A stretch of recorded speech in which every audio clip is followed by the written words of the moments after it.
had one of my favorite bosses that I had. He was one of the few bosses that I really appreciated when I worked in Texas. Um, he had a master's in botany, and he was a world traveler. He was also fluent in Russian, and he had traveled in Russian. He traveled all over Europe. And so when he came to be my supervisor at Waco Tanks in West Texas, and hopefully when you all come out this Saturday for the walk, we're gonna carry on that conversation about. I extended an invite to your organization. I still volunteer guide out at Waco Tanks after having uh, lived there for over 10 years and having worked there for nearly 15 years as a lead ranger. I still volunteer guide there.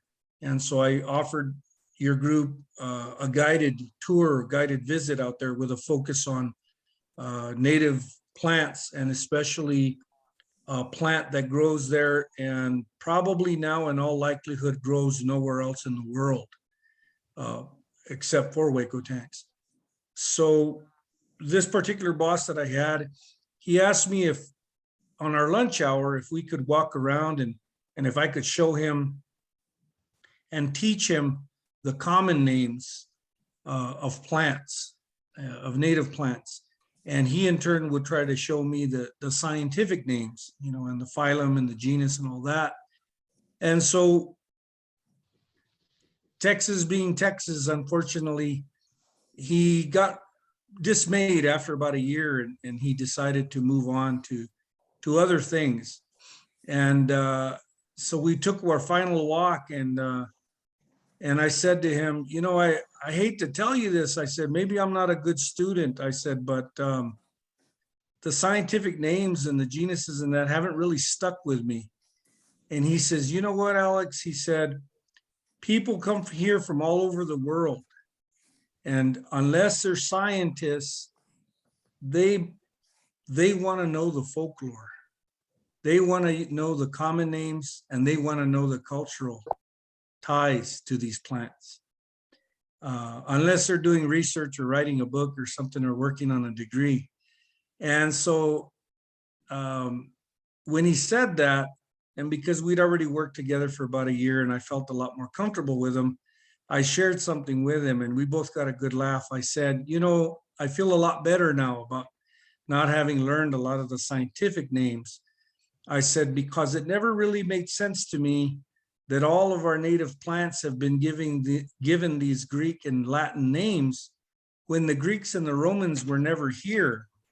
But the Dene, the Nte, the Tiwa, the Tewa, the Toa, and the Carisons, they all have been here, for thousands of years. So why aren't we using their names for things? And so tonight I'll try to share some of those native names and words for these plants and their uses. And then I'll also include Mexican names and uses for some plants. I won't be able to literally show you a lot of these plants because I don't have parts or pieces of them. I do have quite a bit here to show you, but some of the plants that I'll talk about, I'll at least be able to show you, those of you that come out on Saturday for the walk, and especially some of the more significant ones. So a couple of also notes that you can write down, and before I forget, I'd like to mention is there's a document that you can retrieve from our website, State Parks website. And we just changed the address to our website. It's now www.emnrd.nm.gov. And off of there, you should be able to click on State Parks. And then on the State Parks part of things, you'll look under educational material or under education. And there should be a document that you can print. It's a climate change document. And I got to contribute to part of that climate change document. And our agency, one of our other rangers interpreter from up north, Pat Walsh, she got the idea from a presentation by Alaska State Parks. And they had come up with a really good climate change document. And so we decided to come up with our own. And so one of the things that she asked me for was to give content from a Native American perspective and reality of what we're seeing with climate change. And those of you that have been living or born and raised in the Southwest, or even wherever you live, and if you're, I'm going to say, if you're 45 years of age and older, you can honestly say that in your lifetime, you are witnessing and have noticed change in weather, in the environment, on the land. And one of the things I always like to say to people is the land doesn't lie. The land shows you what the problems or what the issues are. It doesn't hide it from you. And so some of what I'll share with you is firsthand. You might want to put it under anecdotal, and that's fine, but it is firsthand or eyewitness firsthand accounts and discussions within the Native American community about environmental change, and especially I'll connect it to plants and to animals by extension. So one of the plants that I want to talk about right now and this evening and show you a little bit about it is the mescal plant. The Mescalero Apache people derived their Spanish name and describer from the use and dependence on that plant. And but the Mescalero themselves have their own name for it.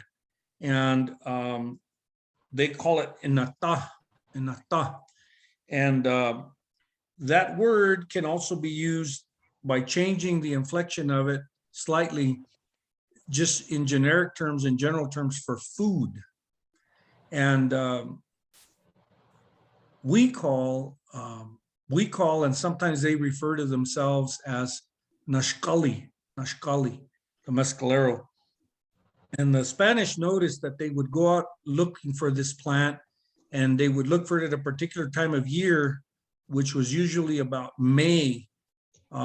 Sometimes it depended on the elevation as to when they were going to harvest it. If they were in a lower, more westerly elevation or southerly elevation, they may start looking for it and harvesting it possibly as early as the end of March or early May. In the Carlsbad area, Guadalupe Mountains area, and points further north, they would start looking for it to harvest it in mid-May, late May, and early June.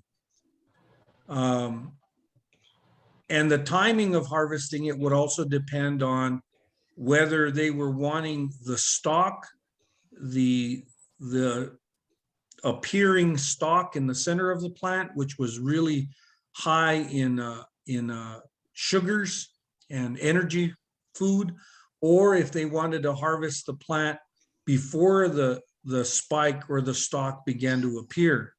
And so this is a dry leaf here of a mescal, broad at the bottom and then pointy at the top. This is a dried leaf. It's very fat when it's green. It's kind of a bluish, more on the green side.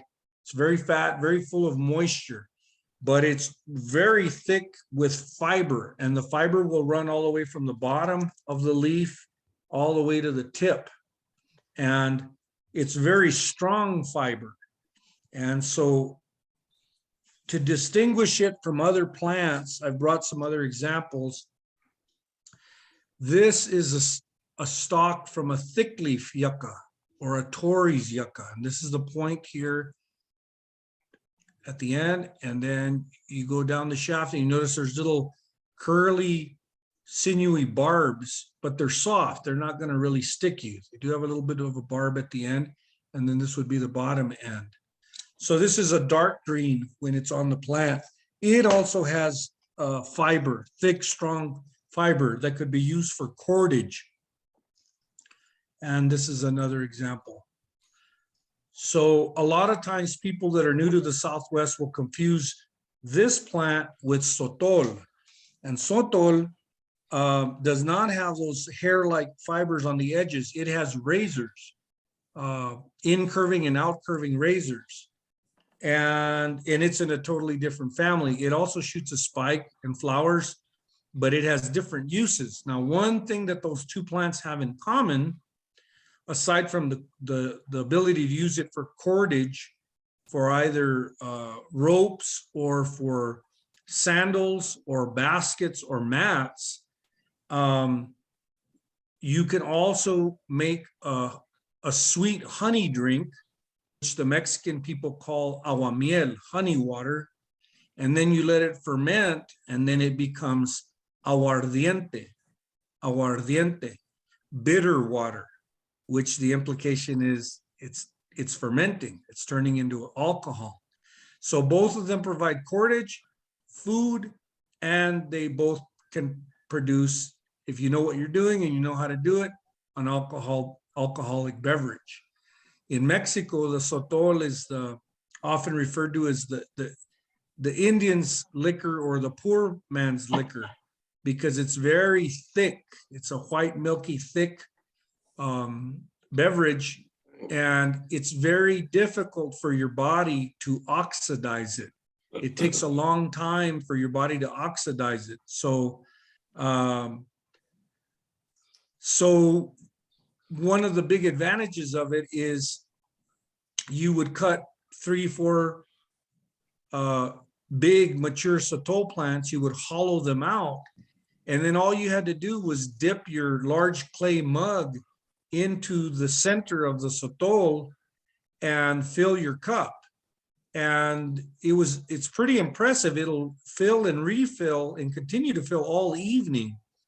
And you only had to drink one of those big mugs on the first day of the party or the fiesta.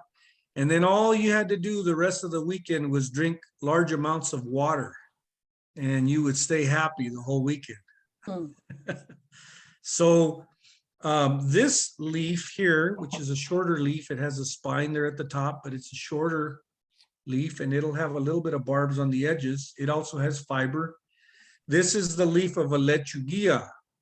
And lechuguilla in English means little cabbage. And the lechuguilla can also be used as a food or cordage.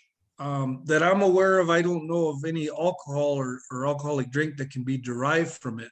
But here's another example of a lechuguilla stalk, a short stalk. Okay. So in one cave in the Southwest near El Paso,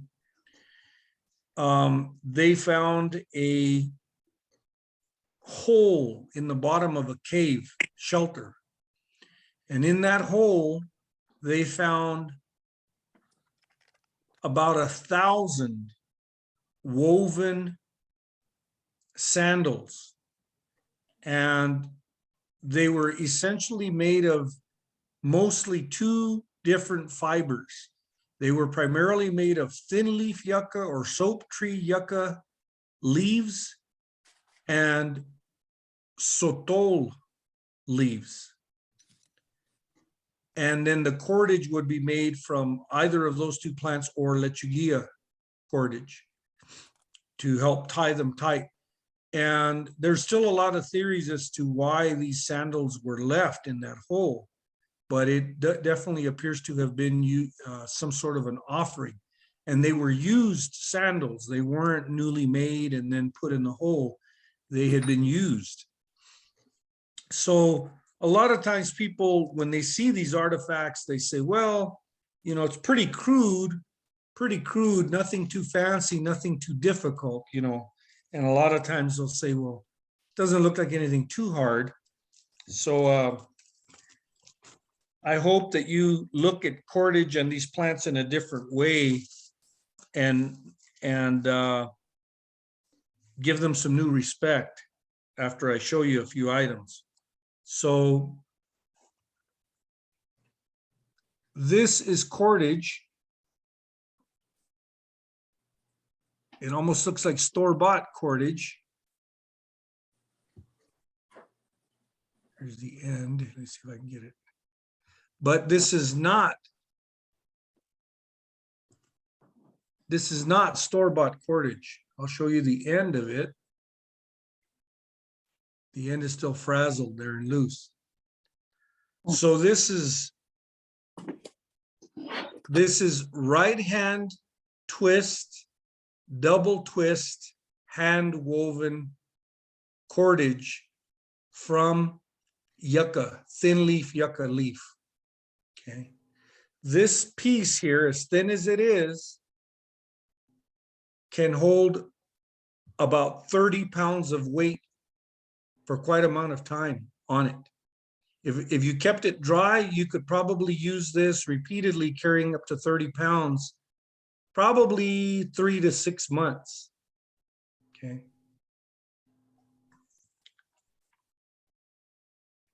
This is much fatter cordage.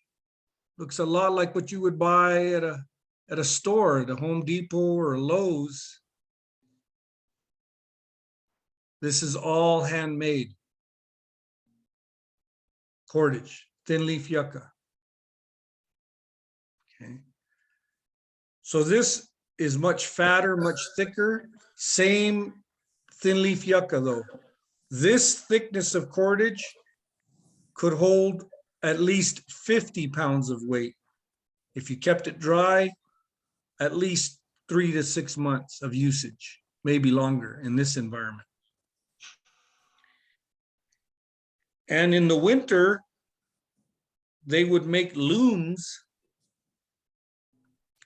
and different style looms. And if they wanted to make something to wear that would keep them warm, at least their upper half of their body, their torso, they could then make cordage, double it up, make it fatter, thicker, or make 2 different, 3 different strands and then interweave them, and then weave into it rabbit fur. So that's all rabbit fur right there, woven in. So if you made about 30 or 40 of these, about 3 feet long, and you made them on this loom, and then you interlace them, making a weft pattern like you would in basketry, you could make a waist length coat with that would cover your torso out of rabbit hide. Rabbit fur is pretty warm if you've ever had anything or worn anything made of rabbit fur. And then if you really wanted something warm, you could get very creative. I don't know if anybody can recognize what has been woven into this.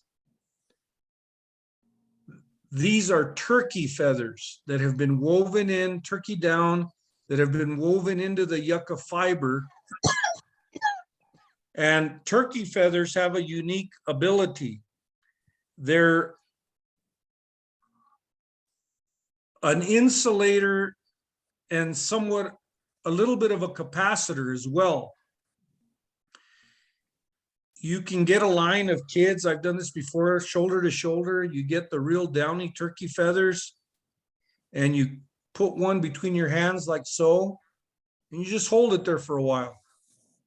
And then you pass it to the first kid, and right before they take it, you have them rub their hands really fast till they feel their hands get hot.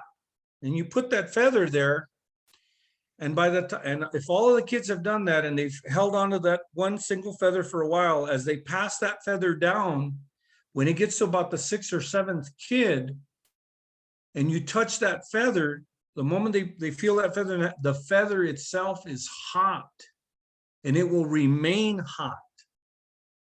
That's where it being a resistor or an insulator capacitor feature comes in.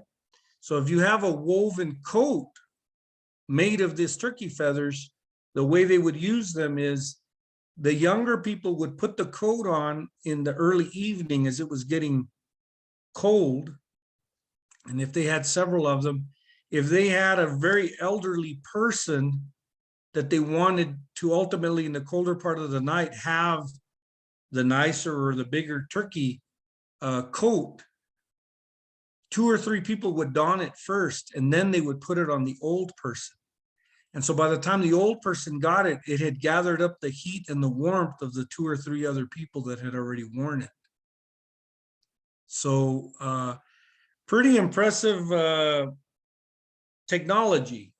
It really is a technology, because that's really all technology is something that helps you make your life a little bit easier, whether it doesn't have to have electronics on it. Technology can be made of stone or wood or cordage, in this case, or feathers or fur. Now, if that still didn't impress you, the fineness of the cordage and the look of it and the strength of it, the utility of it, maybe these next items will. So some of you had contact with the generation of women that would do this at home, made of either cotton or more processed, maybe even artificial man-made material. But it took a lot of skill to do this, right? Whether you used 1 or 2 needles, okay? It took a lot of skill. So I think we can all agree on that. So you can imagine the level of skill it would take to make this. This is cordage from sotol, and it can be done as well from yucca or mezcal as well. Okay. So just because it's from a wild native plant doesn't make it any less inferior than a processed or more modern material. And this is very, very strong, as well as being. So one advantage is it's not just aesthetically pleasing, it's very, very strong and utilitarian. And that was one thing that the people always kept in mind. You know, I've had to have a debate with archaeologists more than once when they're comparing pottery and they're assessing and evaluating the pottery maker, and they're basing the ability of the pottery maker, of the potter, by how thin they could make the walls of the pot. And so I always come back to them and say, well, the modern potter is desiring or going after making pots as thin as possible because the market wants that. But from a functional day-to-day utilitarian point of view and a survival strategy, that's not what you would want to do. You want something that doesn't just look pretty, but that if you drop it, isn't going to shatter. If you heat it, it's not going to crack or fracture. So I always would tell them, maybe you need to reevaluate your assessment of, you know, greater ability, lesser ability, better potter, lesser potter, by the ones that can combine those two features. So let me show you a couple of other items that hopefully will impress you. And again, what can be done with some of these native plants. So this is actually 2 pieces here. So one fits inside the other. This is all handmade, woven, okay, sotol leaf, kind of like envelopes. And so they open up as well. Okay, they're about, I don't know, about 10 inches long, about 6 inches wide, and then you could slide them in together. So not only would this keep things protected, you know, delicate items protected like feathers, or different things that you didn't want damaged, but they're also light. You could also waterproof these. You could waterproof these by getting pinon pine pitch or other material and smearing it, or heating it up and melting it and smearing it, and then layering it, and it would make this water resistant, perhaps not waterproof, but there were things that could be made waterproof or watertight. You just had to be patient at working the pitch with it. Now this cordage is still made in parts of Central and South America. This is made from a native plant down there, but this plant now has been introduced to the Southwest, and it's been brought up where its cousin, the native cousin, the mescal, grows. And this is its southern cousin in the same agave family, or in the agave family, from the maguey, okay, the maguey. And so you would make this out of what they call in the Nahuatl language, istle or yute. And the Texans, you can go on the ranches and farms and you'll hear them talk about, get that jute rope or go get that jute bag. This is what they're talking about, yute or istle. So this one of this thickness, you can actually buy this at your modern stores here in the United States, but it comes out of mostly out of Central America and Southern Mexico. This thickness of rope here, now you're talking, you can load, carry, move, haul, pull, weight of 100 to 150 pounds. If you double this up or triple it up, you're doubling and tripling the amount of weight and mass that you can pull or haul or carry. All again, just out of natural plants. So the maguey is the one that you know in English as the century plant. And so it grows bigger than the mescal, and its color is more of a blue. And you'll hear it also referred to as blue agave, but the more common name is maguey. And these plants impact and affect culture. They impact and affect how people see themselves.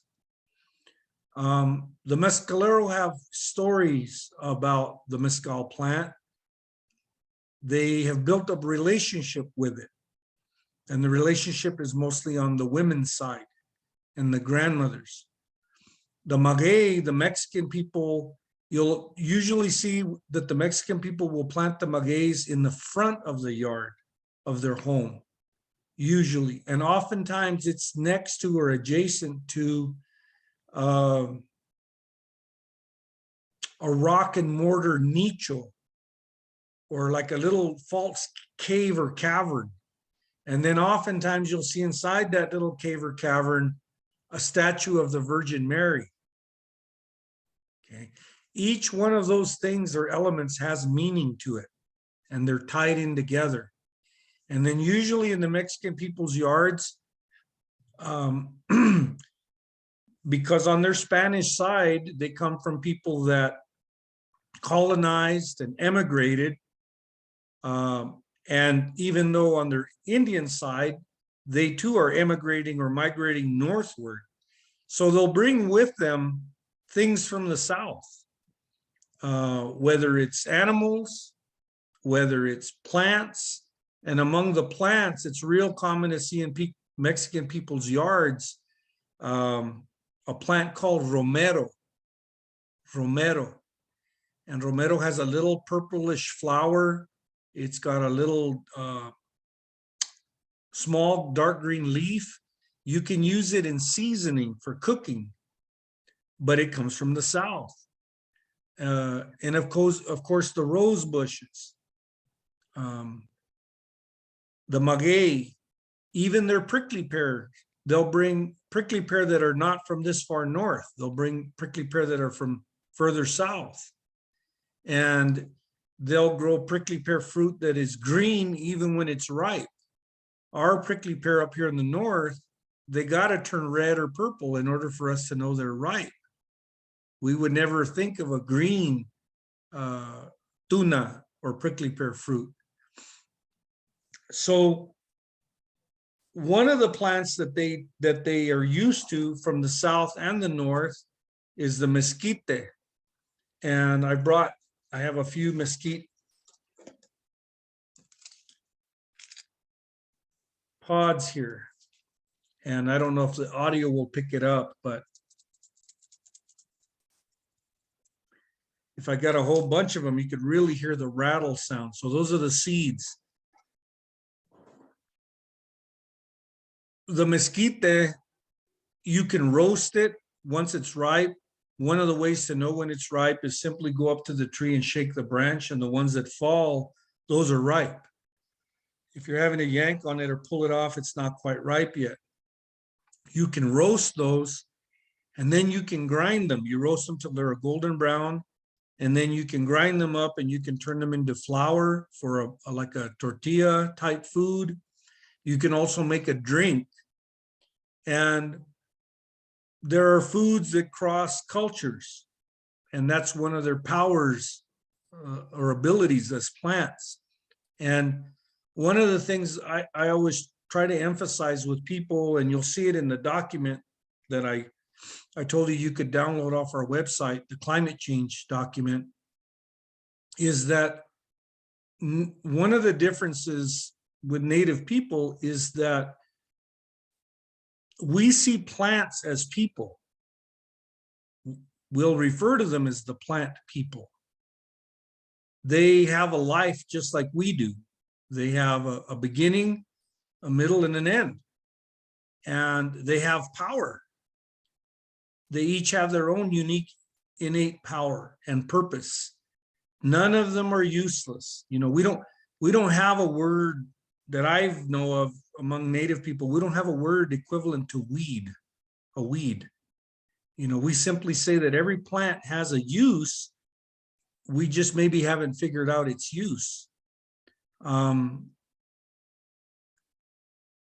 Its power is shared with us when we ask for it. When we go and ask the plant to give of itself, either a part of itself or the part we might need might actually cost the plant its life. We might need the roots, for example. So that's going to cost that plant its whole life. We might just need leaves. We might just need seeds or petals or stems. It might not cost the plant its life. Most Native people that I've encountered that still use plants, whether for food, whether for medicine, or even for clothing or shelter, it's just universal that they ask for it. And there's usually prayers and songs. And in some groups, there are specific prayers and songs that go to individual plants. And, you know, one thing I've seen, you know, maybe it's associated with climate change, maybe it's just associated with just change and in people becoming more urban, and in general, is, you know, I run into people older than me now that are out looking for plants, but they're not giving them the respect that their parents or grandparents would give the plant. They simply go, now they see them as sort of non-living entities. You know, if it's a plant, it's alive. You know, even if it's dormant, it's alive. And so now they see them just as an inanimate thing. And so sometimes I've had to remind older people, you know, remember, you should ask for this. You know, you should ask for it. And people who are healers, they'll tell you that half the cure is your faith in that plant is going to help you. So if that's half the cure and you're not doing that half, then you're only getting half the benefit, and that might not be enough to cure you. So a relative to the mesquite is another mesquite tree. And this is a screw bean mesquite or tornillo. Tornillo in Spanish means the same thing because the pods look like screws, like wooden screws. And there's real small black seeds in here. So this too can be ground up, turned into a flour for either a tortilla or gordita type food, or it can be turned into a drink. And the Mexican people call it atole. Navajos and Pueblos have borrowed the word. They just changed the pronunciation slightly. They say atole, atole. But this too has cultural ties and connections. Mexican people don't typically drink atole in the summer or in the fall or in the spring. There's this cultural thing of that's a winter drink, and more specifically, it's a holiday, Christmas holiday winter drink. It's part of what makes the Christmas holidays the Christmas holidays. So it's very nutritious, very, very nutritious. As nutritious, if not more so than corn. And it also has simple sugars. Okay. The mezcal plant that I've been referring to, I'll show you a picture here in case you're not familiar with it. So that's all. I will throw out a Latin here for you guys. So this is Agave Neo-Mexicano. This is the New Mexico mezcal. Now, New Mexico does have another mezcal, though, in the extreme southwest corner in the Boot Heel, bordering Arizona and Sonora. You will find another species of agave or mezcal, and that's the Agave sonorensis. It's a little bit more bluish than green, and the leaves are longer and narrower. So it does have a distinct look. And you're going to have some naysayers in what I'm about to tell you, and that's okay, because the locales are out there, and they've even got GPS markings for them so they can be found. One of the projects that the Mescalero Apache have undertaken in the last decade is getting locations for plant communities that were used aboriginally in the Aboriginal use areas. And so high up in some of our desert mountains or in and around El Paso and Las Cruces, and I stumbled upon one of them and then shared the locale with the Mescalero so that they would be aware of it and get a GPS reading on it. And it's one of those things where geology begets geography, geology and geography beget hydrology, geology, geography, hydrology beget soils. And then from those four, we'll determine if there will be flora and fauna, where it will be, and what kind there will be. There's a lot more things to it, but that's kind of boiling it down, keeping it simple and to the basics. So high up on some of these desert mountains where there's two different geologies coming together, I found at a certain elevation lower, entering this zone, lechuguilla. And then as I entered into the zone of plant community was about 150 yards north to south, but it was only about 30 feet wide, maybe 40 feet wide. When I continued going uphill, I began to see a plant community that was maybe 20 feet wide, again, another 150 feet north to south, but it looked distinct. It didn't quite look like a lechuguilla, but it didn't quite look like a mezcal. And then as I continued going uphill, I ran into the third zone, and the geology also changed. And in this third zone was mezcal, Agave Neo-Mexicano. And it was about 30, 40 feet wide, 150 feet long community. So I walked up and down several times, crisscrossing, zigzagging this community. And I finally came to a conclusion. And scientists that I've shared this with, sometimes they'll say, no, no, that doesn't happen. No, they can't. Well, the land doesn't lie. Nature will show you. So because the lechuguilla were growing next to the mescal, they were mixing and mingling, pollinating, not only above ground via their stalks with the flower and the pollen, but under the ground, the roots were interconnected. And so the band in the middle was this hybrid mescal lechuguilla. And you don't find it everywhere. It's very specific elevation and very specific to what's going on with the geology there. So I'll show you one last item that can be made from the cordage of these mescal and maguey and the like. So this is the far left end with the raw fiber left hanging in tassels. And this is about a 6 to 7 foot sash, and the other end. So this sash is about, I'm going to say about 5 or 6 feet long and about 8 inches wide. It's all hand woven, handmade. And this is all natural fiber.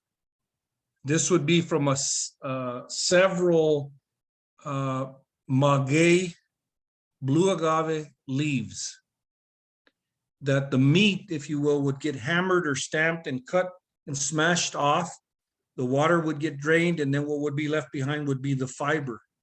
And then you'd put it on a wooden framework, and then you twist it, and then you create individual equally thick strands, and then comes the hard part, the weaving. And so these weavers, much like Navajo weavers, they don't have a pattern that they draw on paper. They're working straight from their mind through their hands to finished product. That's the transference. There's no other in between. And on this one, you probably can't tell on the camera, but they purposely, it's sort of artistic liberty. And I'm not quite sure how they did this, because it's very equal and even. So I don't know how they did this. They pounded the fiber to where it became this clear yellow white without any of the chlorophyll coloring of the plant. But in this one area here, they left about an inch wide blue-green chlorophyll filled fiber on both sides. So I don't know how they were able to get that exactness, to be honest with you. So a lot of precision measurements, I guess. This is very, very strong.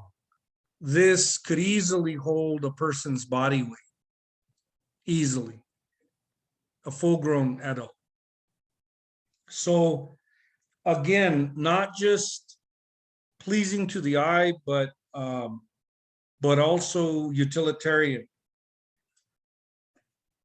Every plant has a use. It's merely finding its purpose and its use. I'm sure some of you will recognize these. Sometimes I tell the little kids it's a miniature mammoth's tusks. It kind of resembles that. But this looks very, very different when it's green. Very, very different. So on my mother's side, I'm Mexican, Mexicano, Mexican American. My in-laws on my wife's side, some of them are Mexican, and they're from roughly the same areas where my mother's people were from. My mother's people were from Aguascalientes, and my in-laws are from Zacatecas. And they would purposely encourage the growth of this devil's claw on the edges of their milpas, of their planted small family gardens. So they would purposely encourage the growth of this. They would purposely encourage the growth of what in non-native culture would be considered weeds. Okay, they would purposely encourage it, and there was a reason for that. And science has borne out the cultural side.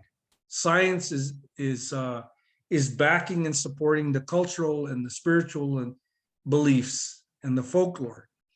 So certain plants are grown around certain gardens, and the belief is that because of the cross-pollination, the grandparent plants are giving strength to the grandchildren plants or the great-great-grandchildren plants. And so what they have found out through scientific study is the wild ancestor plants have maintained vigor. Vigor is key to resisting pests and disease. Okay. If you have vigor and can encourage or infuse vigor in plants, you don't need pesticides and herbicides. Okay. So one of the artistic things about this plant, other than it being the seeds being useful for food and being nutritious, is when this goes from green to brown, and it goes through various stages of brown as it's drying, different variations of brown, all the way to a dark coffee brown and a red brown and a light brown. You can peel that off, and the peelings are going to be about 8 inches long. You can do one of two things with them. You can either boil them and make a dye and dye other material that you're going to weave, or you can use that dye to paint pottery, or you can take those strips and weave them into baskets to make the dark patterns on the baskets. Okay.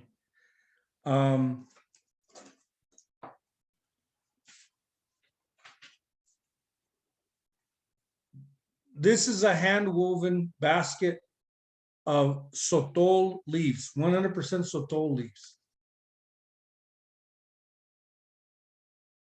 All they would do is cut off or shave off the thorns on the edges and then soak it in water. And the idea was you wanted to make this, one of the beliefs that Native people have is when you start weaving something, especially a basket, you can't set it down and then say, I'm going to continue with it tomorrow or the next day. You start it early in the morning and you finish it that day. And there's reasons for that. So this could carry mesquite pods, this could carry flour, this could carry seeds. You could waterproof this, make it totally waterproof, watertight, and it could be a jug. And this will hold about 1.5 gallons of water if you were to make it waterproof or watertight. This is made, I like these baskets because this is the joining. This is the joining of desert and mountain. This is forest meeting desert. So the dark, at one time bright, the what looks like now white, when this was first woven that day, and for maybe 2 or 3 days after, the white part was a light green, almost like a lime color. The dark brown was a dark forest green. Really good basket makers could make this in a few hours. This is pine needles with soto or yucca. So this is mountain and desert meeting.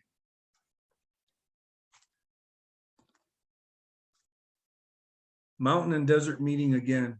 This is all pine needle pine needle zigzags, the dark ones, and then sotol or yucca. So these baskets themselves are telling you a lot about the people. It's telling you, and it's telling you a lot about the land, that things that are very different can grow very close together. Sometimes feet away from one another, sometimes right side by side, and that the people are going to go from mountain to desert. One of the biggest misconceptions that people have about a lot of desert people is that they're strictly desert people. You know, the Apaches are probably one of the best examples of that. And so it's kind of funny because when I talk to Polynesian people, they get it. They get it right away when I tell them the Apaches are not desert people. They're forest, they're mountain people. But the movies, you know, all the old black and white Henry Ford, John Wayne movies always show them out in the desert. They're like the Polynesians. The Polynesians are island people, but they're seafaring people. They don't just stay stuck on an island. And the Apaches were the same way. They didn't just stay stuck on a mountaintop. They had to have an intimate knowledge of the sea of desert between these sky mountain islands. They had to know how to cross it, when to cross it, and what was useful and how to use it. Polynesian people, same way. Before they could travel the 3,000 miles from Hawaii to Fiji, they had to have an intimate knowledge of what's in that water and how do we navigate the water and what's in it and how do we use it, to the point where they could tell how close land was just by the waves, or how close land was just by the birds and what birds were flying around. This plant here is one of those plants that kind of crosses culture. So this is a dead, dormant branch, no leaves, but the seed pods are there. So the Mexican people call it trompillo. Trompillo. Trompa in Spanish means can mean several meanings. Trompeta, a trumpet, and a trumpet has a distinct shape, kind of long, narrow, and then opens up at the end, right? Trompa is a animal's snout. Boca is a person, a human being's mouth. Okay. So this plant, before this little ball grows, it has a purple star-shaped 5-pointed flower. And in the center of this purple star-shaped 5-pointed flower are these yellow pistils, stamens that stick out. And when you look at them closely, they look like little trumpets. Okay. So they call them trompillo. So that flower will then turn into a green ball, this little ball, and it'll look like a little miniature watermelon sometimes, dark green stripes and light green stripes. And then as late summer, early fall progress and the land starts drying out, the rainy season's over, September, October, November come in, the plant dries up, the above ground portion dries up, the little ball turns yellow. So when I first became a ranger 32 years ago, I was working with an older Chicano guy. For those of you that don't know what a Chicano is, a Chicano basically is a person who descends from people from Mexico, but they themselves were not born in Mexico. And they are probably anywhere from as little as 1 generation removed to as much as 7, 8, or 9 or more generations removed from Mexico. But they still retain a lot of Mexican culture and language.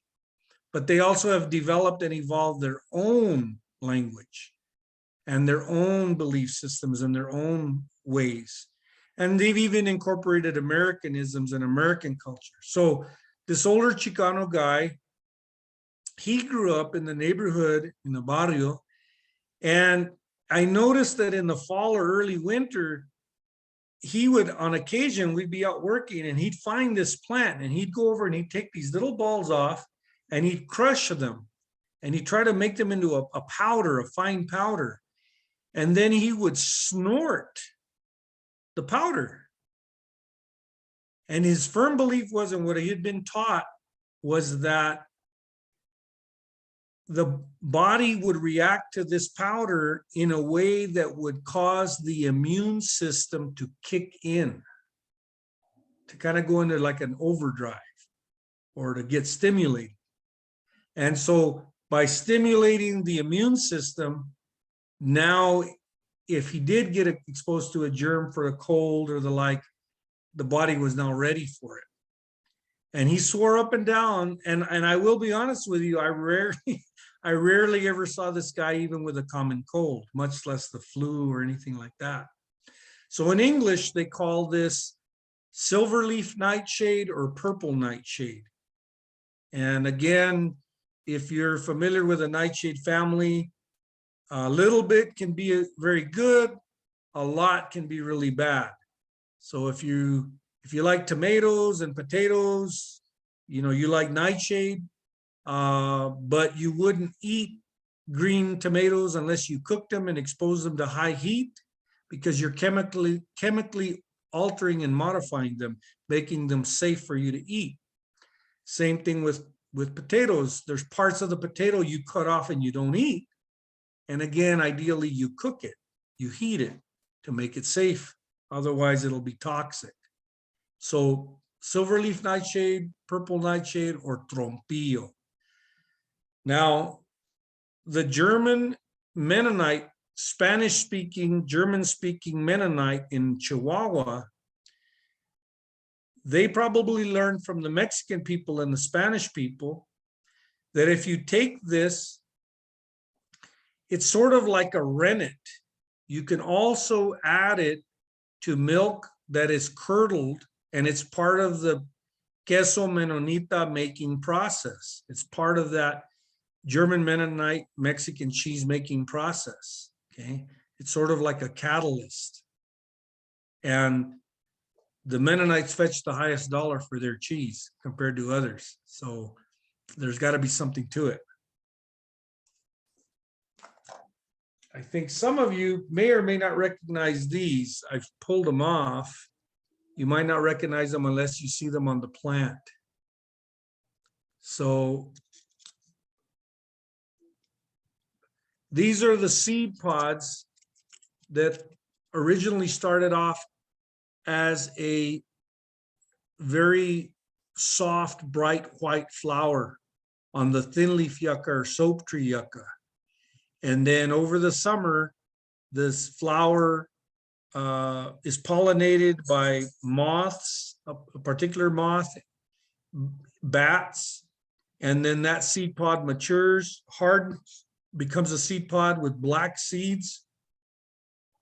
There's a benefit to having black seeds in the desert, especially during the winter time.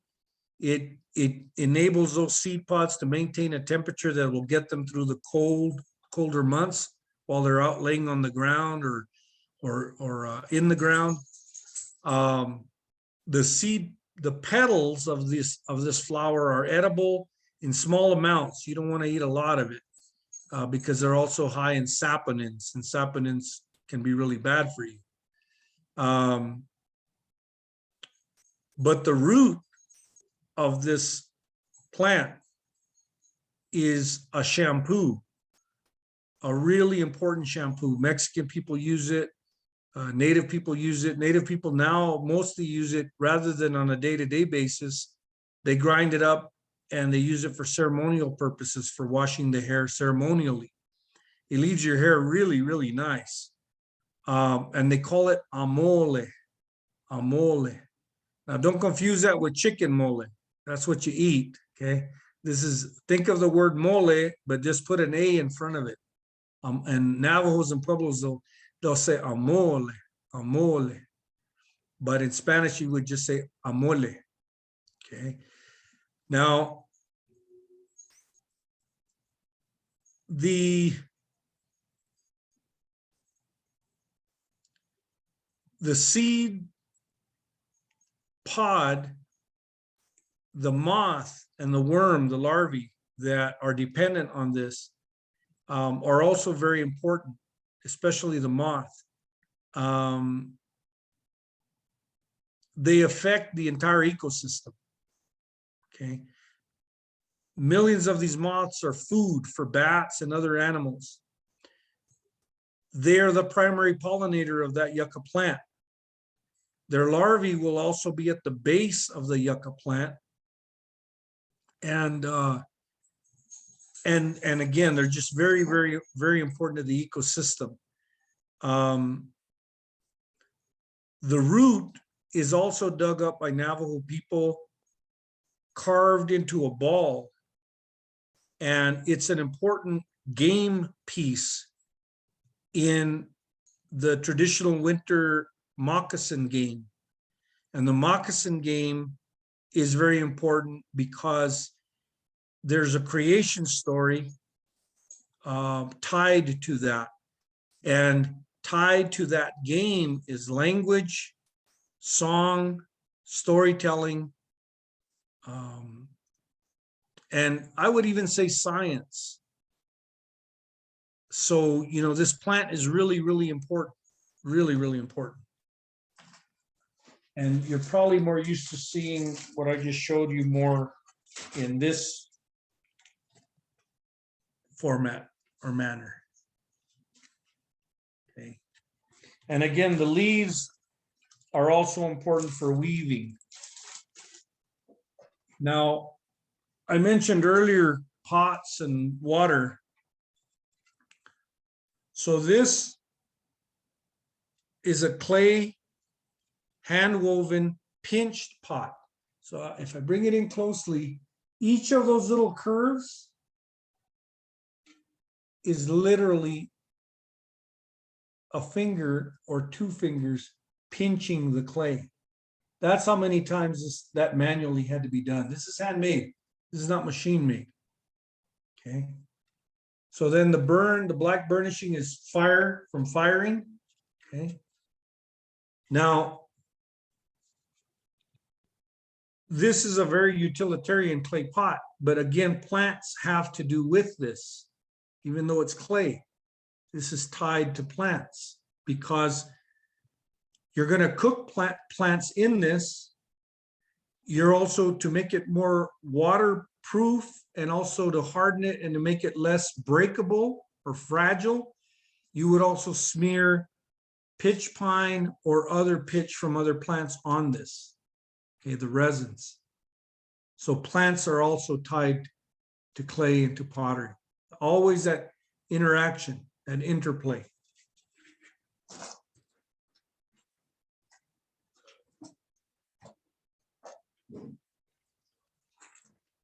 So another plant that found its way up here in pre-Columbian and post-contact, one of the problems with specializing in things, whether you're a botanist, whether you're an archaeologist, whether you're a geologist, is, as one of my professors like to tell us, you know, the problem with our modern education is that we're making people who know more and more about less and less. And so sometimes these specializations, they don't see where they connect or interact with other things. You know, it's like the first time I told a geologist what I just told you earlier, everything starts with the rocks. But then I wound up with the people and the animals and the plants. They had never really made that leap. They were so focused on just the rocks. They'd maybe ventured into the soils. They knew that granitic rocks, granitic soils are tied to clay soils and the like, but they never really went beyond that. Even the lichen, they really never really thought about the lichen. Yet the lichen wouldn't be there without the rock. So plants, if you just think about plants in an isolated vacuum, you're only getting part of their significance or part of their importance.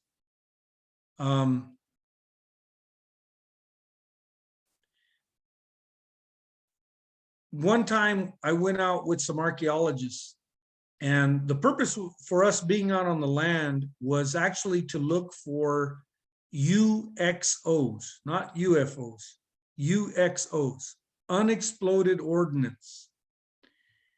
And the reason we were looking for UXOs was because the particular area where we were looking for, there's a big community-based desire to have that area turned into a national monument. But it was once used as a bombing range, parts of it. And so, you know, there's legal aspects, there's safety aspects. So, you know, the more and more we can remove the threat of UXOs or the possibility of UXOs, or at least know where they're at, is a good thing. So we went out there, we surveyed. There was ologists of different kinds. There was geologists, there was archaeologists, there was, you know, biologists, and me. And so we were there at just the right time of year. It was late summer, beginning early fall. And we came upon this one area in a wash, and I noticed a plant, and it got my attention real quick, because this is not a very, very common plant. And when you find this plant, you can definitively, you don't have to be a highly trained archaeologist. And if you're a plant person, you're going to be happy that you found this plant, and you're going to know that it's not real common, but that might be all you know about it. But from a native person's perspective and from an archaeologist's perspective, when we find this plant, it's like we've come in contact with an ancestor. Okay? And here's why. This plant has a dependency on us as human beings.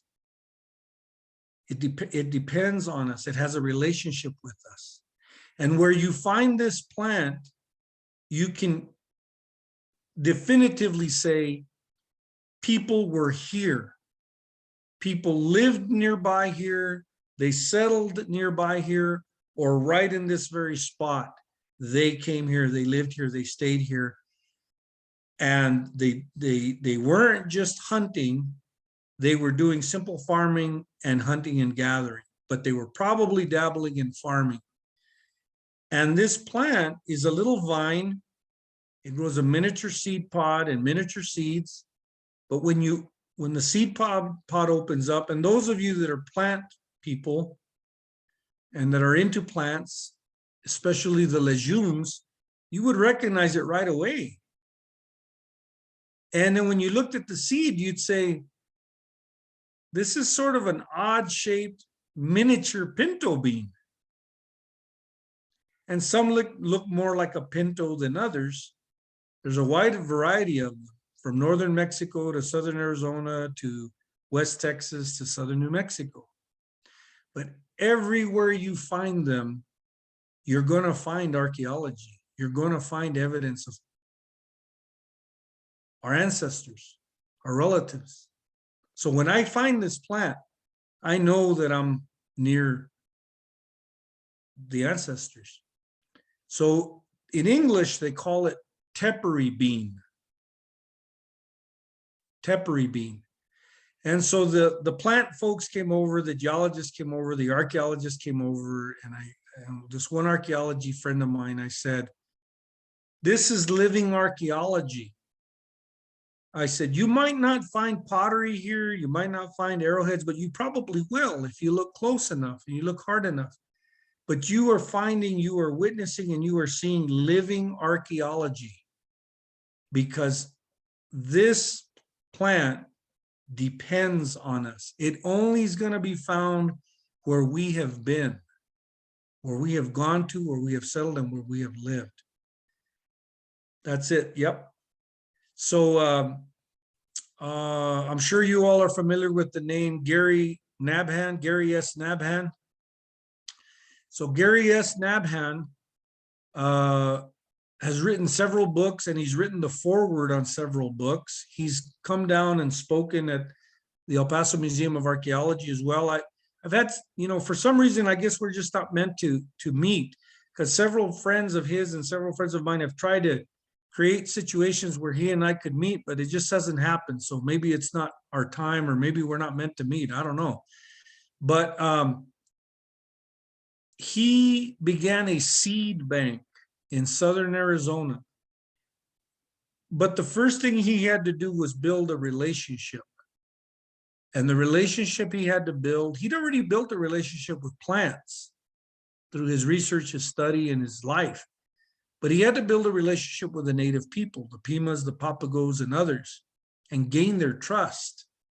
And so eventually the final outcome was that he made them feel comfortable to where they gave him seeds from both plants that they gather in the wild and plants that they've domesticated, hybridized, and continue to grow, and in some cases had quit growing, had sort of forgotten that part of their culture.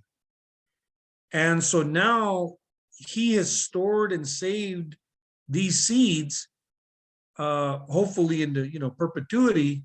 The idea being that if for some reason, natural disaster, climate change, whatever, there's this seed bank that they can go back to. But they are growing now these plants and regrowing them, and then giving him a percentage of the seeds for the seed bank. So it's mutually beneficial. So the tepary beans. So, I hope that you'll look at that plant and other plants in a different light now that we do see them as plant people. They are plant people. Science has been done. Some plants respond to music.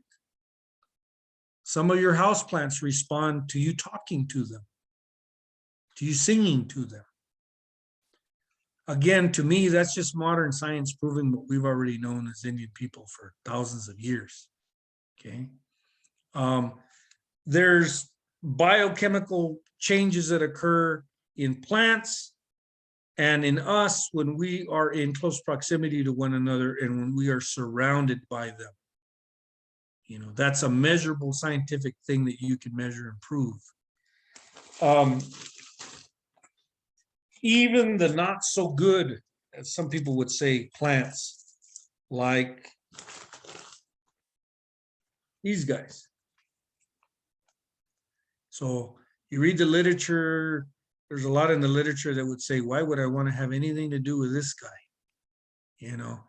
If you run over this vine and plant on a riding mower, I guarantee you're going to get one of the worst migraine headaches you've ever had. Okay. It is one of the most potent chemically plants that we know of as human beings. It contains a chemical known as succerbitin, and 1 drop of succerbitin in a 1,000-gallon tank of water is perceptible to the human palate. That's how potent succerbitin is. Okay, but it can also be used for weaning babies from their mother's breast, to wean them from that. You can also alter and modify this through heat, making it more safe for human use or consumption. Okay, and so even the quote unquote negative plants from these gourds, these wild native gourds, are useful or helpful. So the tepary bean, we build a relationship with it. Our great grandparents begin a relationship with the tepary, and they bring us forward to all of our modern pinto beans from the Southwest. They all descend from those wild teparies. And there's other plants that we've done this with in Central America, Southern Mexico.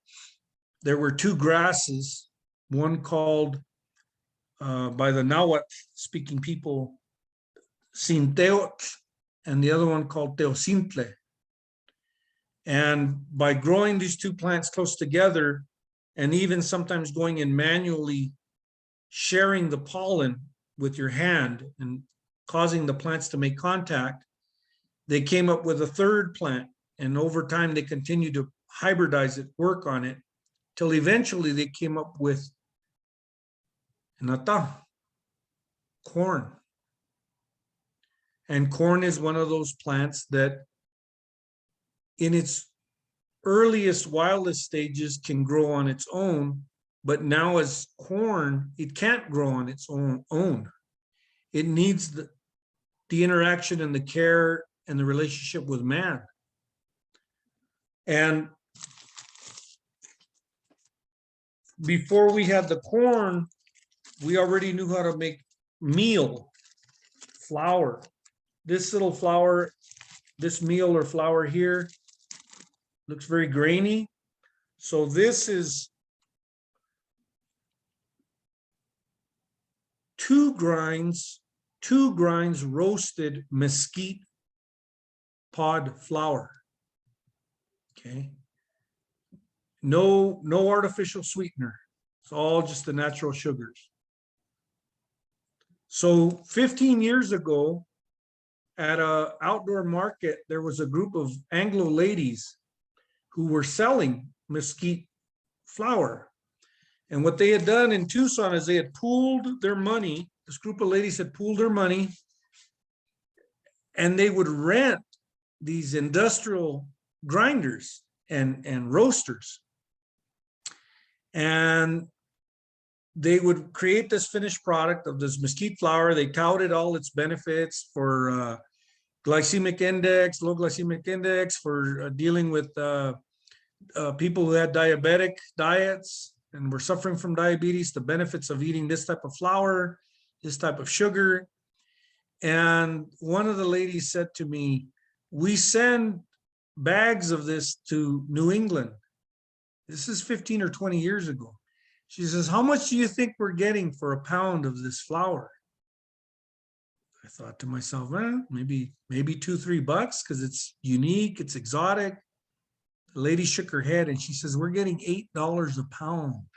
This is 15 or 20 years ago. Okay. So you can make many of the same foods that you would make out of corn flour, out of mesquite flour. So this is 4 times ground mesquite flour. But now this is mixed with cornmeal and then also mixed in with it piloncillo, raw cane sugar. Okay. And out of these, all of these, you can make either a solid food or you can make the atole drink. So you can use red corn, you can use white corn, yellow corn, or, and I'm gonna finish up with this one here, because it's not something that most people, if you've lived in and around southern New Mexico or New Mexico, Arizona, you probably have heard of it or seen it, or you've even had the chance of sampling it. So all of you are plant people, you're into plants. You've grown plants, you've harvested plants, you encourage interest in plants. So this is where kind of the rubber meets the road, where it comes to we are what we eat. Does anybody know what this is? It's got the thickness of a sheet of paper, and then it's rolled up. And it takes artistry, finesse, and a lot of work to do this. And it's usually the women, usually older women. There might be some younger women that know how to make this. So this comes from this. So this is blue cornmeal. And you notice in Spanish, it says Harina para atole. Flour for atole. But you can also use this flour to make this blue cornmeal piki bread. And piki is a Hopi word. And I can make tortillas. My grandfather knew how to make tortillas. I can't make them as round as he did, but I make them, I think, as fluffy and as good. But to make piki bread, you have to have hands that can take heat, that aren't delicate, maybe even got a nice little callus buildup. A particular type of stone, you have to know what kind of stone to go look for and find. So again, we get back to that geology. It all starts with the rocks.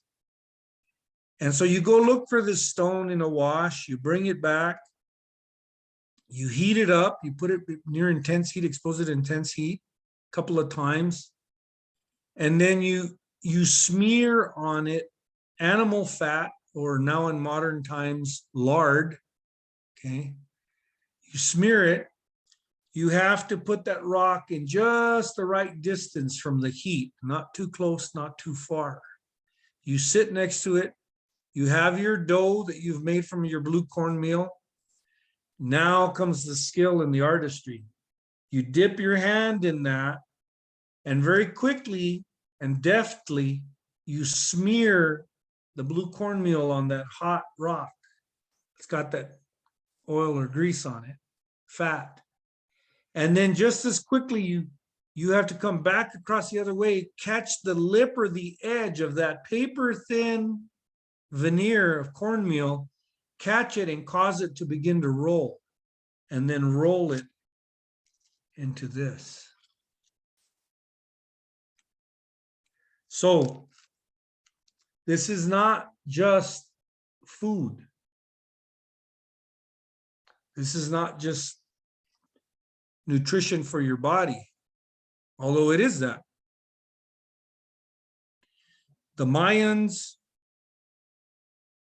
the Toltecs, the Hopi, Navajo, we all talk about a day that holy beings, through ceremony and ritual and the use of 4 ears of corn, created human beings. And science has shown us, and agronomy has shown us, that corn can't exist without the hands of people and without the care of people.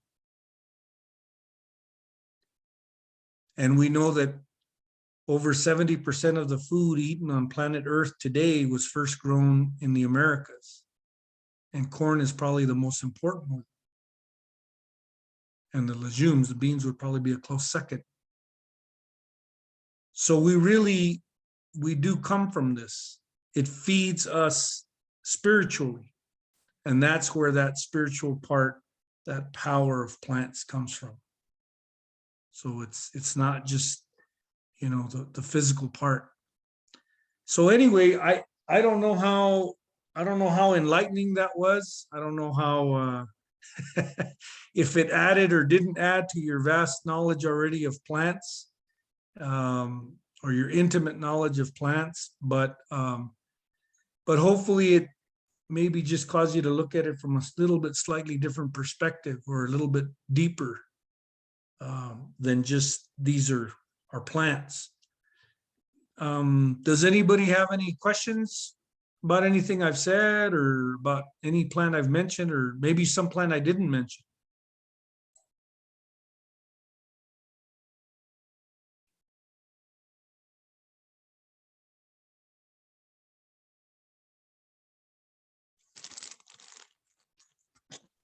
Let me see. Let me come down here to the. Hi, Alex. Hello. How are you? Good, good. It was a great talk as usual. I do have a question. Sure. Can you hear me? Yeah, I can hear you. You worked at Waco Tanks, and I heard about a superintendent there named David Parker. Did you get to know him? I worked with David Parker. He was actually a park ranger. He was not a manager or superintendent. He was a park ranger. Well, I heard a story that he taught what he called the Magic Z to kids in El Paso, and that he identified a painting in one of the cave shelters that was from a Mimbres pottery piece, and it was like the Magic Z he used to teach to kids. Now that Magic Z, I wondered, did he connect that to the weaving of the cords? You called it the twist, but anthropologists or archaeologists, they talk about right hand twists or Z's or left hand twists or Z's. Did he ever talk about that with you? I don't know if he ever made that connection. If he did, he never talked to me about it. Mhm. But there definitely is, a lot of connections in a lot of these things, because they're not just tied in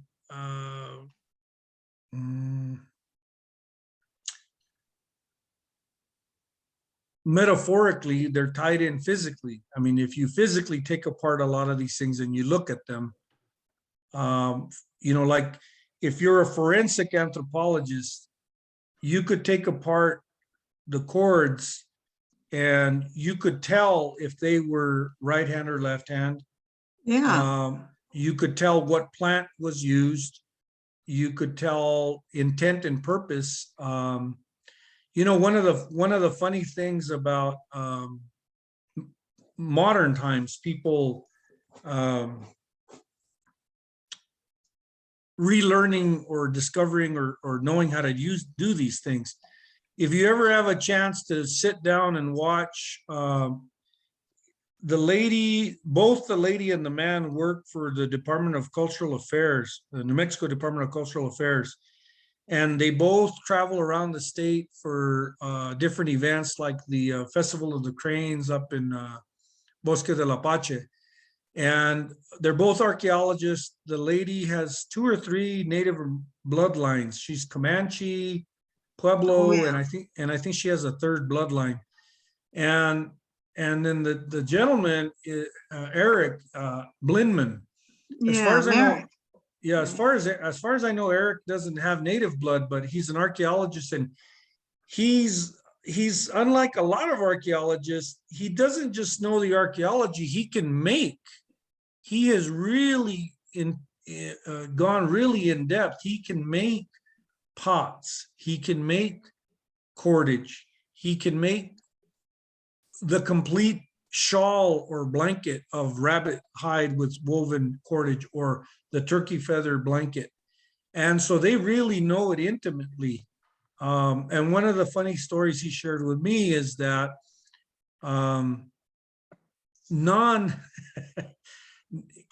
non-native people, he says, in order for him to do the cordage, and if you've ever done this, you have to have bare legs. You have to have bare legs, okay? It's best if you do. And it's your upper thigh that you're rolling the cordage, the yucca or sotol fiber on. And he made us laugh because he said, okay, if you're not Indian, especially if you're, he says, a white guy like me, he goes, I have to shave my upper thigh. So he had one upper thigh that was shaven and the other one that wasn't.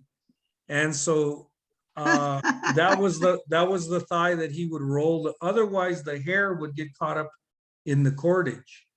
So I remember hearing David talk about the Z and the Magic Z, but he never talked to me as far as the cordage, if he discovered or if he realized there was a connection. But I would think there would be. Well, he's quite a mystery. Thank you, though. Thank you very much. So I'm looking at some of the comments. Yeah, so I would just, if that's one thing I do try to emphasize with people is that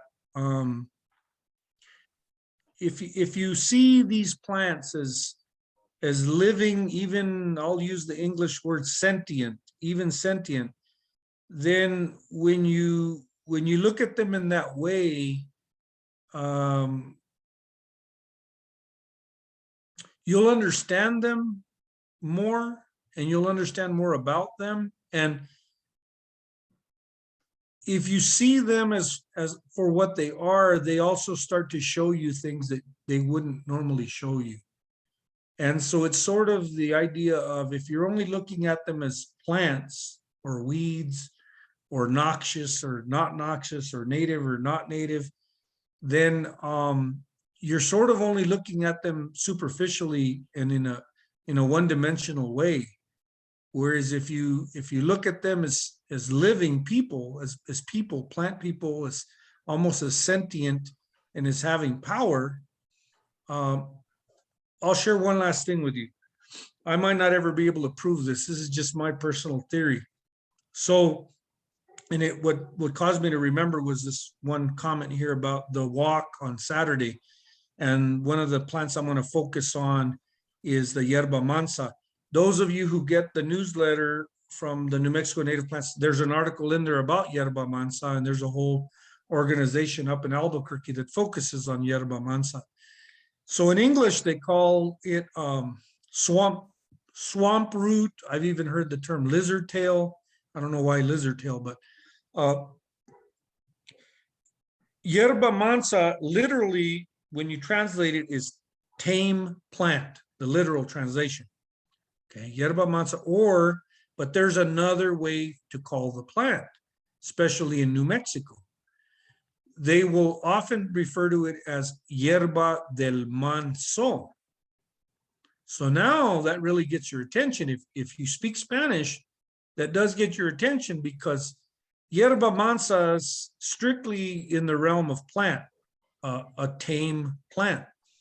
But when you say yerba del manso, now this is taking on a human element. Herb of the tame, not tame herb. Herb of the tame. Well, who would they be talking about?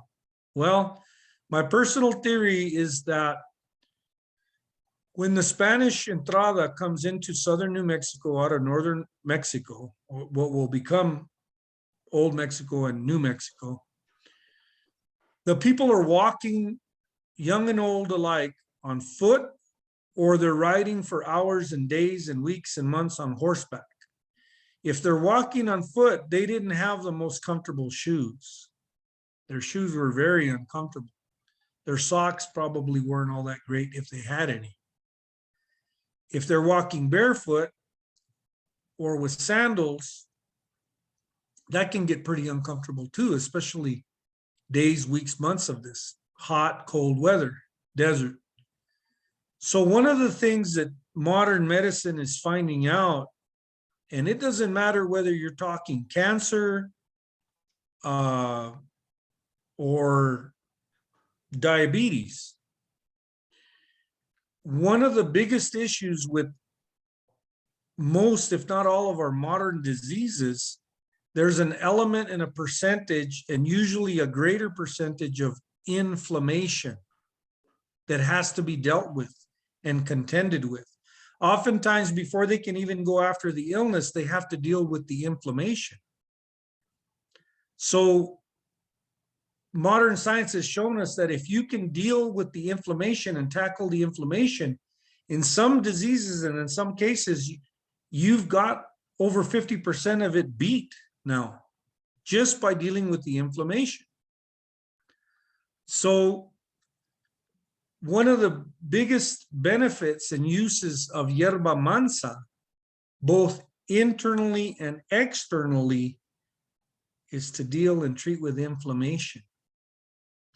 So think about it. Here you are, an Espanol, an Española, young or old, you're walking uncomfortable boots, uncomfortable footwear, barefoot maybe, no socks, not that good of socks, hundreds of miles, days, weeks, months, and you come upon this valley, you cross the Rio Grande in what is now Juarez, El Paso. You're now traveling east or west side of the river. You're no longer on the south side of it. And you encounter this group of people that the Spanish write in their diaries and they chronicle. These people own very little. They hardly have any clothes on. But what little they have, they share. They are very tame and timid. So when you say this in Spanish, son muy mansos, and the name sticks. To this day, anthropologists, archaeologists refer to them as the Manso people. So my personal theory is that these Manso people, what little they had, they shared. They were friendly towards the Spanish. They took pity on them. And one of the first things that they saw or noticed or heard them talking about was them suffering and enduring swelling, inflammation, irritation, redness, saddle sores, foot sores. So what little they had, they shared. They showed them this plant and how to use it internally and externally. And I think that's why it's called Hierba del Manso. Might not be able to ever prove it, but that's my story and I'm sticking to it. So there's a lot right now going on with that Hierba Mansa. I would encourage you to research it, read about it. Just a quick reminder, in state parks, you can't harvest or collect. In Albuquerque, they're planting it in a lot of places and they're encouraging it to grow wild and they're encouraging people to use it, harvest it, ethically harvested. And so depending on what part of the plant you're going to use or you need is going to determine the season you're going to harvest it. But just remember, especially if you're harvesting the root, you're eliminating part of the population. If you're using it when it's green and you're only taking the leaves, then you're not removing a member from the population. But it is a very strong, potent medicine. But again, I would just say, I would be obligated to say, as our ancestors would say, it's only going to work if you believe in it and if you give it that respect and if you ask for it and you ask from it. Well, I think that's all my time, Vic. You're going to have to cut me off here. No, you're welcome to stay as long as there's question, Alex. I mean, if you need to go, then that's fine. But I mean, if people have questions, I'm sure they'd like to hear some, any of your answers. I'd like to learn about the goat heads. Oh, okay. So, anything good about goat heads? Can anybody find anything good about goat heads?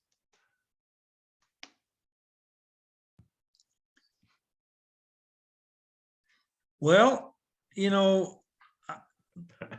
this is, I don't know, I guess it's more of a philosophical, I don't know of any biochemical or medicinal purpose or use. Growing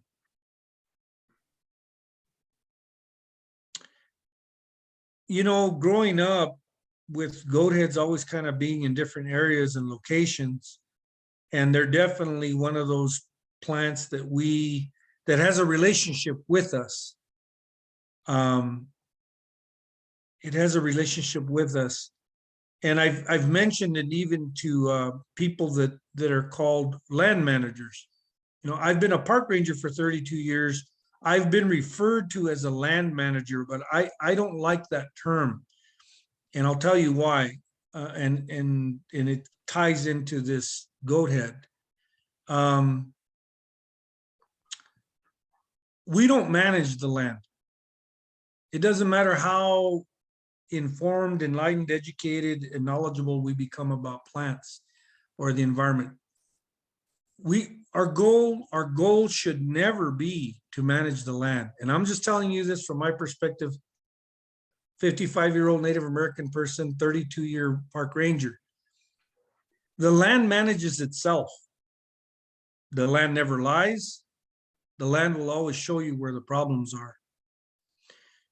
If we really truly are desiring to maintain a balance with everything around us on the land, we take responsibility, we show respect and appreciation, we thank, we pray, we ask for, we manage ourselves, and we attempt to inform and educate others so that they in turn can do all of those things and manage themselves.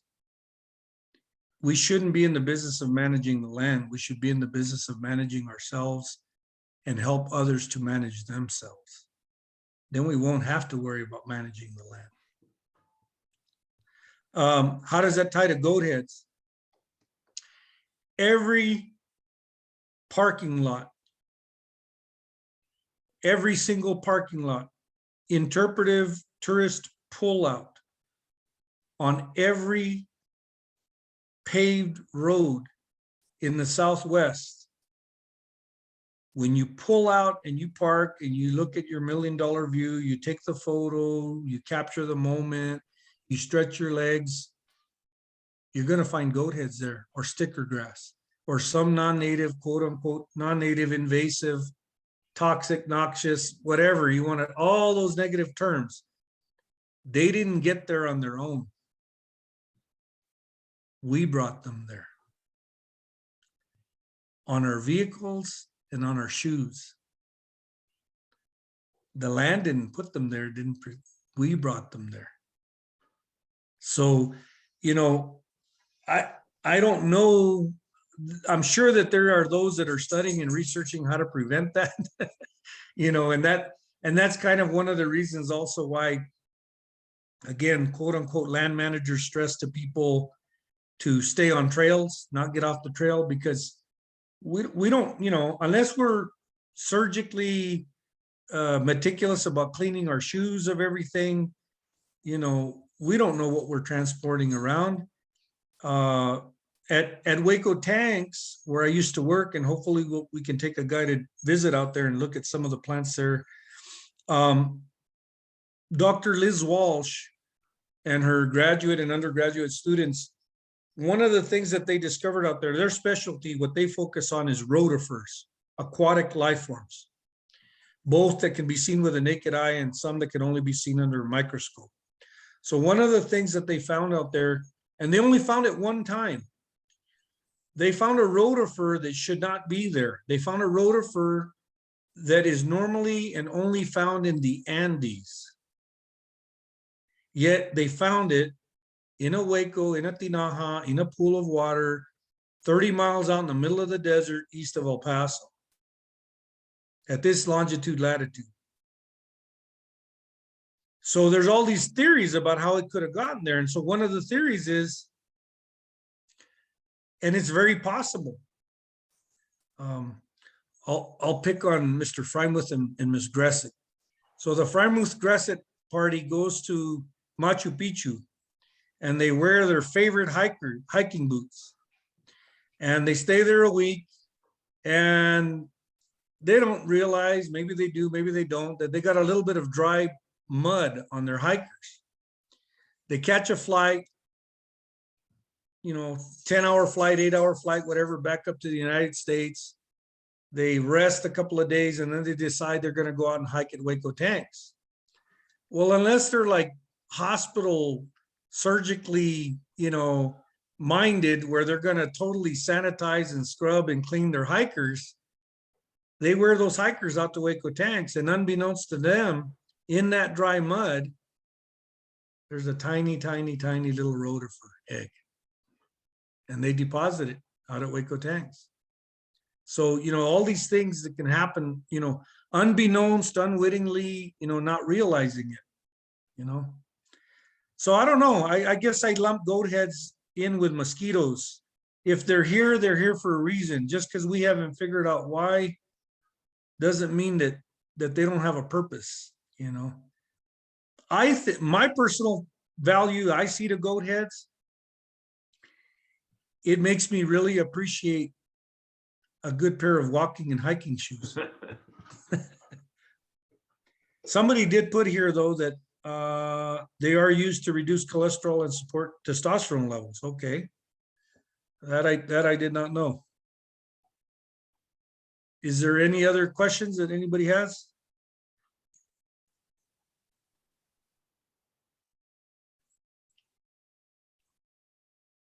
I was just using the Frymouth and Carolyn as an example. Don't blame them for the rotifers at Waco Tanks.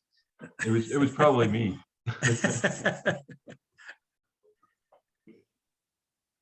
Well, I hope to see all, or at least some of you out Saturday at Mesilla Valley Bosque State Park. And if you've never seen or smelled yerba mansa, you'll definitely get a chance to see it, smell it. It's a very unique plant, and it really only grows in large amounts there at Mesilla Valley Bosque. You'll rarely find it now in the Mesilla Valley. You know, if you do find it, it's going to be a really, really small little patch. And the only other place I found it growing out in the wild, or I guess outside of Mesilla Valley Bosque, was Rio Grande Nature Center in Albuquerque. And I think someone introduced it, and then it kind of took off, but it's going to be very limited. It's not going to grow over acres and acres like in Mesilla. Somebody introduced it at one time to one of the hot spring areas at Faywood Hot Springs. At one of the little water features there, there's yerba mansa growing around it. But again, it's not going to take off in a big way there because it's too desert, it's too dry. It has to have, it's a mesic plant. It has to be in a mesic, moist soil. But once you smell it, you'll never forget the smell of it. It's a really strong herbal, good smell. I've never met anybody who didn't like the smell of it. You know, there are plants that people don't all agree on whether they smell good or not. But like Osha, what we call haichire, you know, I love the smell of it. It's kind of like a it looks like a celery when it grows out in the wild. It's really strong and potent, grows up high in the mountains, but not everybody likes the smell of it. No other questions? It doesn't look like it. Alex, thanks a lot again. This is tremendous. This is really good. Thanks. Well, thank you again for asking me, and thank you, Vic, for staying up late. You're up later than the rest of us since you're back east. Yep.